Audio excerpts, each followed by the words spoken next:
Estamos en el Hospital de la Ribera, un hospital que está enclavado en el departamento de la Ribera, en la Comunidad Valenciana. Detrás tenemos, no se ve muy bien, pero tenemos una montaña que se llama La Murta y por detrás la Casella, un paraje único para hacer senderismo. Y si tiene este paraje precioso por fuera, por dentro este hospital tiene profesionales, grandes profesionales, pero hoy vamos a hablar con uno grande para la primaria. Se llama Joan Paredes. Vamos a entrevistar, como he dicho, a Joan Paredes, médico de salud pública que ha trabajado la mayor parte del tiempo en promoción de la salud desde varios centros de salud pública de la Comunidad Valenciana. Y desde 2019 es subdirector médico de atención primaria y comunitaria de este departamento de la Ribera. A nivel formativo, su especialidad es medicina de familia y comunitaria, doctor y máster en salud pública y gestión sanitaria. Pero además está en Fisabio como investigador asociado y coordina un proyecto de investigación financiado por el Instituto Carlos III para evaluar la participación en los programas de acción comunitaria que se están realizando en España conjuntamente con investigadores de Aragón y de Andalucía. Vayamos a ver qué nos puede contar Joan Paredes. Hola, Joan. Buenos días, buen día. ¿Cuál fue el detonante que te llevó a trabajar en la comunitaria? ¿Qué fue lo que consiguió que tu cerebro hiciese clic para ver que la clave está en la comunidad? Bueno, para contestar a esta pregunta tengo que retrotraerme a finales de los años 80, año 90. Yo entonces trabajaba de médico de prisiones, de facultativo de sanidad penitenciaria y bueno, pues teníamos serias dificultades para conseguir cambios en las personas con las que trabajábamos, ¿no? Ahí en prisión, ¿no? Y entonces tuve la oportunidad de hacer un curso que se llamaba Intervención Comunitaria y que lo impartía Marco Marchioni, un curso que se hizo aquí en Valencia, en el IBES. Y ahí es donde la idea de qué es la comunidad, por quién está compuesta la comunidad, ¿no? y cómo los profesionales tenemos que descubrir dónde está la comunidad y que formamos parte de ella, pues fue lo que me hizo ese clic que estaba comentando María José, ¿no? Y que yo, mientras escuchaba y hacía el curso, lo intentaba aplicar al ámbito en el que yo trabajaba, ¿no? Que era el medio penitenciario, ¿no? Y me di cuenta bueno, que lo estábamos haciendo fatal, que las acciones que hacíamos de educación para la salud eran acciones muy unidireccionales, muy orientadas desde el punto de vista biomédico, muy de lo que nosotros los médicos y el personal de enfermería pensábamos que esos internos e internas deberían de saber y deberían de hacer. Y eso hizo que cambiara toda mi perspectiva, ¿no? Y bueno, ese puede ser un poco el clic que preguntabas, María José. ¿Y cuáles fueron los referentes que inspiraron tus pasos hacia la comunitaria? Bueno, mira, en realidad uno de los referentes lo he comentado, que fue Marco Marchioni. Entonces, a partir de ese curso, yo entré en contacto con la Unidad de Promoción de Salud del Instituto Valenciano de Estudios para la Salud Pública, que se llamaba IBESP en su origen, y ahí me encontré con Concha Colomer. Concha Colomer es una precursora de la promoción de salud en España, en Europa y me atrevería a decir también en el mundo, porque también trabajó muy directamente en América Latina, ¿no? Entonces, bueno, pues a través de Concha conocí la Carta de Ottawa, conocí un poco los fundamentos de la promoción de la salud, y una de las estrategias de la promoción de la salud es la acción comunitaria, ¿no? Y ese fue un poco el gancho, o sea que realmente yo llego a la acción comunitaria desde la teoría y las estrategias de acción de la promoción de la salud, ¿no? Y a partir de ahí, bueno, en el camino ya me encontré a otras personas, a otros referentes, ¿no? Pero si tengo que nombrar a dos, por no hacer larga la lista, nombraría a Marco Marchioni y nombraría a Concha Colomer, que por cierto hay un libro que se llama Promoción de Salud y Cambio Social, que sigue siendo plenamente vigente, aunque tiene el libro ya unos años. Lo que le aporta ese libro, los diferentes entornos para hacer promoción de salud y acción comunitaria siguen siendo válidos hoy en día. ¿Nos podrías decir alguna teoría actual que refuerce la práctica de la promoción de la salud y la acción comunitaria? Pues bueno, en los últimos años ha crecido, se ha hecho mucha difusión de lo que se llama la teoría salutogénica o de la salutogénesis, cuyo precursor o autor es Aaron Antonovsky, ¿no? Y realmente es una teoría muy interesante que ha venido, como tú bien decías en la pregunta, a reforzar la práctica de la promoción de la salud y la acción comunitaria. La teoría lo que dice es que el foco no está en los déficits, ¿no? Sino que el foco está en aquello que genera salud, ¿no? Entonces, de alguna manera, la promoción de salud siempre ha mirado esto, a todo aquello que determina la salud. Igual como la prevención pone su mirada y su foco en los factores de riesgo, la promoción de la salud pone su foco en todo aquello que genera salud, ¿no? Entonces, la teoría salutogénica lo que te dice es que tenemos que poner la mirada en aquello que genera salud en las personas, y cuando tenemos una mirada poblacional, en un municipio, en un barrio, en una zona básica de salud, ¿no? Cuando nos preguntamos qué genera bienestar en este municipio, qué genera bienestar, y lo preguntamos a las propias personas que viven en ese espacio, las personas nos van contestando todo aquello que tienen a su alrededor que les genera salud y bienestar. Y esto es lo que son el mapa de activos, que es lo que también complementa la teoría salutogénica, que son los activos para la salud. Entonces la idea es, no solo es importante hacer diagnósticos de salud, que son como mapas de las necesidades que tiene esa población que vive en un territorio concreto, igual de importante es identificar aquellos activos o aquellos recursos que a esas personas les generan salud, ¿no? Entonces, la teoría de la salutogénesis y todo lo que significa mapear los activos es un elemento clave porque ha dado forma de operativizar y de hacer acción comunitaria basada no solamente en el déficit, sino en aquello que nos genera salud y bienestar, ¿no? Yo creo que eso es muy interesante porque te cambia el panorama. Entonces, en cada una de nuestras especialidades o nuestra formación académica puede convertirse en más salutogénica y no solo patogénica. Entonces, desde la fisioterapia deberíais de plantear qué elementos de la fisioterapia pueden ser generadores de salud y bienestar, ¿no? Y no solamente qué elementos de la fisioterapia pueden atender a la enfermedad o a los problemas de salud, ¿no? Entonces es como una mirada que te hace como replantear todo, ¿no? Pensar la epidemiología, es la epidemiología de las enfermedades, de los factores de riesgo. Jolín, ¿puede haber una epidemiología de la salud?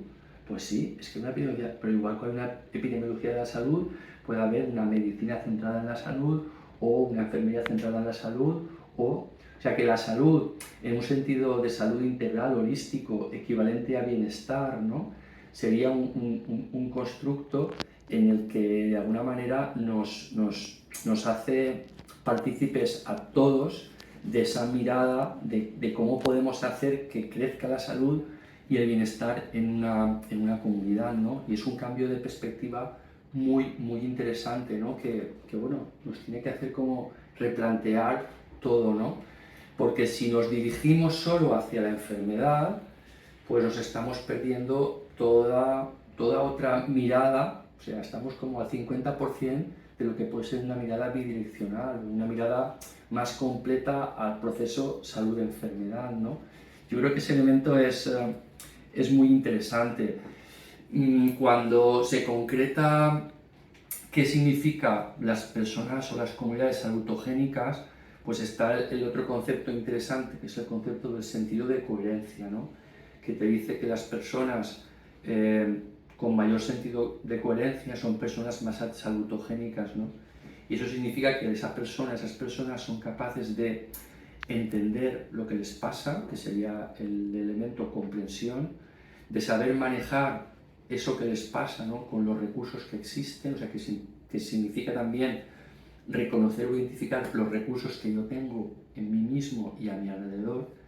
Y finalmente, la tercera dimensión del sentido de coherencia, hemos visto la comprensibilidad, la manejabilidad, y es la significatividad. O sea, tiene sentido el que yo supere, el que yo de alguna manera atienda esto que me está pasando y lo pueda manejar con mis recursos lo pueda superar, ¿no? La significación, que es el elemento más motivacional del sentido de coherencia.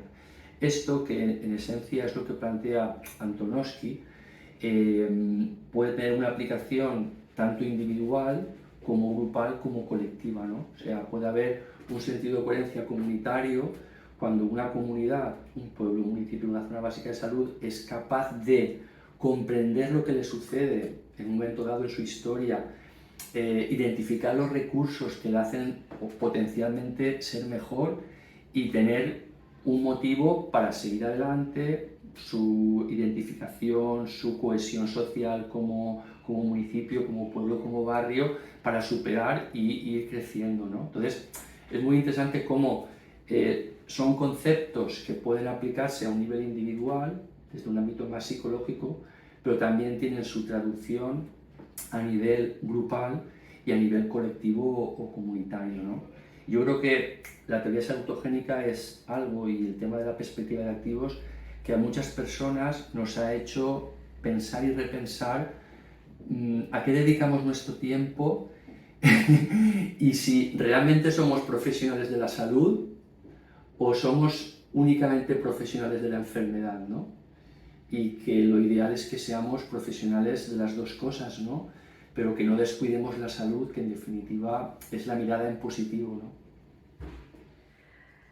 ¿Y ves líderes informales entre los profesionales de primaria para desarrollar la comunitaria? Bueno, yo creo que en realidad veo, o sea, todo lleno de líderes informales, porque la acción comunitaria o todos los profesionales, como queramos verlo desde una mirada o de otra, todos tenemos que ejercer un rol de liderazgo en cuanto a que somos referentes para generar salud en nuestra comunidad. Todos los profesionales tenemos un rol de liderazgo que tenemos que asumir dentro de también nuestro horario profesional, pero también incluso en el horario personal, en la vida cotidiana, ¿no? Uno de los puntos de enganche de la acción comunitaria son los determinantes de la salud. Es reconocer que las personas, según las condiciones de vida y de trabajo que tienen, pues tienen más o menos salud, ¿no? Y eso implica que cualquier profesional del ámbito de la arquitectura, del urbanismo, de la agricultura, de la educación, de cualquier profesional, porque su labor influye en esas condiciones de vida y de trabajo de las personas, tiene que ver con la salud y tiene que ver con la acción comunitaria, que al final la idea es implicarnos a todas y a todos en diagnosticar qué nos preocupa, qué necesidades tenemos en nuestro entorno donde vivimos, en nuestro territorio, identificar también aquello que son activos para la salud o recursos que tenemos, y en base a necesidades y en base a los activos generar acción comunitaria, movilizar a todos esos protagonistas para conseguir mejoras en las condiciones de vida, ¿no? Ese es un poco en un sentido muy sintético lo que pretende la acción. Y entonces a ese nivel todos los profesionales estamos llamados a ejercer ese rol de liderazgo para promover la acción comunitaria allá donde estemos, ¿no? Tanto en horario profesional como en horario, digamos, de vida, ¿no? Como ciudadanos y ciudadanas, ¿no? Y especialmente aquellos profesionales que trabajamos más cerca de las personas, ¿no? Profesionales, si hablamos de ámbito sanitario, de atención primaria de salud, pero si hablamos de entorno comunitario, profesionales del ámbito de la enseñanza, en el entorno escolar, en el ámbito de servicios sociales, trabajadores sociales, educadores sociales, y también, como os decía, muy importante, los entornos físicos, ¿no? O sea, hay un gran movimiento del urbanismo, de la arquitectura, para conseguir que las ciudades, que los pueblos, que los barrios sean entornos en donde las opciones y las elecciones más fáciles sean aquellas más saludables a las personas, ¿no? Todos estamos imaginando un barrio, un entorno en donde es mucho más fácil pasear, hacer deporte, hablar, dialogar, encontrar apoyo cuando las personas tenemos problemas, y el medio físico, el entorno, influye mucho en todo eso, ¿no? Entonces es un tema muy importante, ¿no? Esa idea de que cualquier profesional, no solo los sanitarios, tenemos que ejercer ese rol de liderazgo en la acción comunitaria. ¿Y cuáles serían las claves para trabajar en común? ¿Qué fórmula es la que favorece el trabajo intersectorial y la participación ciudadana? Bueno, yo creo que ahí hay un elemento clave, que es todos tenemos una agenda, todos tenemos una agenda de trabajo, ¿no? Entonces, si tú miras la agenda y en tu agenda no hay reuniones con otros profesionales de otros sectores que no sea el sanitario o con ámbito ciudadano o ámbito asociativo, es que tu agenda no es una agenda comunitaria y que el trabajo a lo mejor sí es común con tu equipo de salud, pero no tiene este punto que estamos buscando, que es el trabajo intersectorial de diferentes sectores, ¿no? O sea que la agenda común sería un tema clave. Esa actitud que yo os comentaba antes de humildad o de saber que tu saber no es el saber absoluto, sino que hay más saberes y que hay que buscar puntos de encuentro. También sería un segundo clave. Después, algo muy importante y que a veces nos falla en atención primaria es la perspectiva poblacional. O sea, no solo atendemos a personas de uno en uno, o sea, atendemos personas que forman parte de una familia, de un grupo que trabaja. O sea, las personas al final viven colectivamente en un barrio, en una población. Y cuando tú sumas los problemas que esas personas individualmente te presentan, tienes una visión poblacional. Es la capacidad de coger un globo, elevarte y ver a tu población no individualmente, sino colectivamente. Y decir, a ver, ¿qué problemas de salud presenta esta población? Pues bueno, pues la mayoría tienen esto, tienen lo otro. Da una perspectiva poblacional de los problemas de salud, pero también de los recursos, de los activos para la salud, y eso es la base para tener una mirada estratégica. Yo estoy convencido que puede ser un gran profesional de la fisioterapia o de la medicina o de la enfermería, trabajar individualmente muy bien, pero sin una visión poblacional y sin una estrategia poblacional, tu nivel de incidencia cuando pases y te jubiles habrá sido un grado mucho menor que si trabajas con perspectiva poblacional y trabajas colectivamente. Y ese es el clic que tenemos que ver, ¿no? O sea, hablamos de cómo ser realmente efectivos, eficaces para cambiar las cosas, ¿no? Y la perspectiva poblacional, que se traduce en acciones comunitarias, es la manera de realmente ser más eficaces, ¿no? Pero eso obliga a que en tu agenda tengas también esas reuniones, ese trabajo en conjunto con otros elementos que no son estrictamente sanitarios, ¿no? Entonces, la agenda común, la mirada de los determinantes sociales de la salud, o sea, reconocer las causas de las causas, o sea, que esa persona no tiene un problema en su aparato locomotor, esa persona a lo mejor tiene un problema en su trabajo y en las condiciones de trabajo que le hacen tener ese problema, y que a lo mejor nosotros estamos poniendo parches sin ir a la causa de las causas, ¿no? Que es una mirada de salud laboral, que hay gente que trabaja en salud laboral, que hay personas que trabajan en prevención de riesgos laborales, y es un ejemplo, ¿no? Pero ¿cómo podemos tener una mirada de solamente el problema ahí y el problema, la persona y su contexto? ¿Y cómo podemos ir a la causa de las causas, ¿no? Es una mirada de los determinantes de la salud de las personas, ¿no? Y luego también, pues que realmente hace falta recursos para esto. O sea, esto no nace espontáneamente y porque sea un discurso más o menos atractivo. O sea, los profesionales tenemos que tener tiempo para hacer esto y tiempo que tiene que formar parte de nuestro tiempo profesional, ¿no? Y eso requiere recursos, y el ámbito directivo y el ámbito de la gestión o el ámbito también político tiene que asegurar que estos recursos existan, ¿no? Es muy diferente trabajar todo esto que estamos hablando con apoyo directivo que sin apoyo directivo. Y esto, para que sea un trabajo profesionalmente maduro y competente, tiene que formar parte de tu trabajo diario, no puede ser tiempo voluntario o tiempo, digamos, de una ONG, que estamos hablando de otro ámbito, ¿no? Por eso el apoyo directivo y el disponer de recursos para trabajar así sería otra de las claves del trabajo intersectorial, que claro, significa intersectorial, quiere decir que el profesional que depende del ayuntamiento, el directivo que está en el ayuntamiento, tiene que dejar que él se reúna con el profesional sanitario que tiene su directivo, o sea que también el ámbito directivo de los diferentes entornos tiene que estar de acuerdo en trabajar de esta forma. Pero bueno, hay cantidad de documentos de la OMS, del Banco Mundial, que apoyan la intersectorialidad en las cuestiones que tienen que ver con los servicios públicos, ¿no? O sea que hay hay, digamos, suficiente bibliografía o referencias o documentos o estrategias que justifican que él trabaje aquí. El gran problema que tenemos es que hay un gap enorme, mucha distancia entre la retórica de estas instituciones tan oficiales y tan importantes y entre nuestra práctica diaria. Hay una brecha enorme, ¿no? Entonces, lees documentos que dices, esto está fantástico, pero luego ves la realidad y ves mucha distancia. Entonces, es que tenemos a lo mejor que ser capaces de reducir esa distancia entre lo que se dice que funciona, lo que dice la evidencia que funciona, y entre la práctica real, ¿no? Y para eso es necesario apoyo directivo y recursos, ¿no? Y formación también, obviamente, de los profesionales.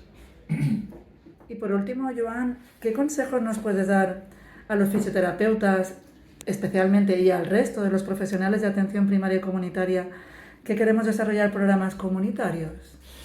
Bueno, yo creo que más que consejo, lo ideal sería darnos la mano y aprender juntos, ¿no? Porque aquí estamos todos como si estuviéramos empezando ahora el colegio en educación infantil, ¿no? O sea, es un proceso de aprendizaje. La hoja de la acción comunitaria está como muy en blanco en el sentido de que sí, hay una experiencia y una trayectoria, pero es muy importante que cada uno, cada una donde esté, genere práctica de la acción comunitaria. Y para ello es muy importante formarse. O sea, actualmente, por suerte, hay opciones para formarse en acción comunitaria de una manera actualizada, con experiencias prácticas y concretas, que cada uno puede traducir a su ámbito, ¿no? a su contexto. Entonces, claro, un fisioterapeuta o una fisioterapeuta para hacer acción comunitaria, lo primero es, bueno, pues tiene que reconocer quiénes son sus iguales, sus aliados para hacer acción comunitaria. Tiene que saber que la acción comunitaria hay como varios niveles. Un primer nivel, que es hacer atención individual con perspectiva contextual, biopsicosocial, que es el ejemplo que contábamos antes de esa persona que llega con un dolor o con un problema de aparato locomotor, pero detrás de ese problema hay unas condiciones laborales o de vida que le están condicionando ese problema.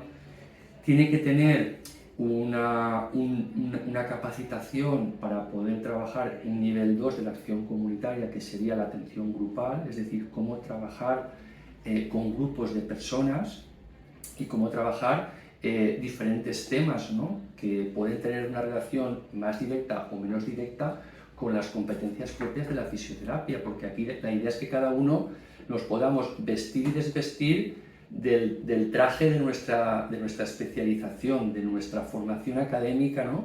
Para poder trabajar de tú a tú con otro compañero o compañera y con la propia ciudadanía. Entonces es muy importante aprender a trabajar en grupos con una metodología que se ha demostrado, o que la pedagogía ha demostrado, que es como las personas realmente aprendemos, ¿no? Y no hacer un trabajo de educación para la salud grupal como tradicionalmente se ha hecho la educación sanitaria, que es yo soy el que sé y os enseño a vosotros que no sabéis, ¿no? Entonces hay todo un replanteamiento de la metodología del trabajo grupal, que es partir de lo que las personas ya saben, de lo que para ellas es importante y significativo en sus vidas, y cómo ellas van construyendo el aprendizaje, y como tú, desde la fisioterapia, la enfermería o la medicina o cualquier estudio o especialización médica, tú eres más un facilitador o dinamizador de ese aprendizaje. Claro, esto también requiere, pues eso, formación, capacitación y práctica, ¿no? Y finalmente lo que sería un tercer nivel, que sería la acción comunitaria propiamente dicha, que eso es, yo como fisioterapeuta formo parte de un grupo promotor, que en el ámbito comunitario, sea una zona básica de salud, un pueblo, un barrio, una ciudad, nos involucramos, nos implicamos en un proceso de saber cuál es la situación de salud que a nivel poblacional tenemos, cuáles son nuestros activos, nuestros recursos, y a partir de ahí cómo se pueden impulsar acciones para transformar ese pueblo, ese barrio, y las acciones que nosotros decidamos poner en marcha, ¿no? Y es un proceso largo y continuado, no es de un mes ni 2 meses, o sea, es un proceso continuo que requiere pues eso de unos aprendizajes que son realmente apasionantes, ¿no? Y que no acaban nunca. A veces te preguntan los directivos, ¿no? Pero bueno, ¿y este proyecto cuándo acaba? No, no acaba nunca. O sea, esto es que a partir de una acción, esa acción se evalúa, se devuelve cómo ha salido la acción al resto de la comunidad y a partir de ahí se piensa en nuevas acciones, ¿no? Porque la transformación social es continua, ¿no? Y cuando hablamos de promoción de salud y de salud comunitaria, hablamos de eso, de transformación social en positivo, ¿no? De crecimiento. En fin, eso es un poco lo que yo os comentaría. Yo también creo que algo muy importante es que seamos capaces de todo lo que hagamos, aunque sean acciones pequeñas, cuidarlas mucho, y cuidarlas significa diseñarlas bien, que sean acciones diseñadas con participación. Ahora se habla mucho del tema del codiseño de las acciones o de la coproducción, que básicamente es que las acciones tienen que ser diseñadas no solo por los profesionales, también por la propia gente, por las propias personas, ¿no? Entonces, que cuidemos mucho el proceso, esa metodología de una acción, aunque no sea la gran acción transformadora, sea una pequeña acción, pero que la cuidemos mucho desde su codiseño, su ejecución y sobre todo su evaluación, ¿no? Entonces, es muy importante lo que hagamos, que esté escrito, que quede constancia, que quede evaluado, de manera que otras personas que lo quieren hacer lo puedan seguir, continuar o replicar, ¿no? Entonces la idea de ser rigurosos en la metodología, ser rigurosos en la evaluación, es también muy importante porque es darle rigor y categoría científica al trabajo comunitario, que lo tiene y que lo es, ¿no? Entonces ahí se puede profundizar en técnicas de investigación participativa, en técnicas que van más allá de medir solamente lo cuantitativo, lo numérico, ¿no? O sea, ahí hay una gran cantidad de métodos que explorar, que incorporar y que afortunadamente, cuando yo os decía que eran los años finales de los 80, 90, había muy poca práctica de todo esto, pero ahora afortunadamente hay publicaciones, hay guías, hay artículos, hay experiencias y todo eso, bueno, es entrar en un campo realmente apasionante.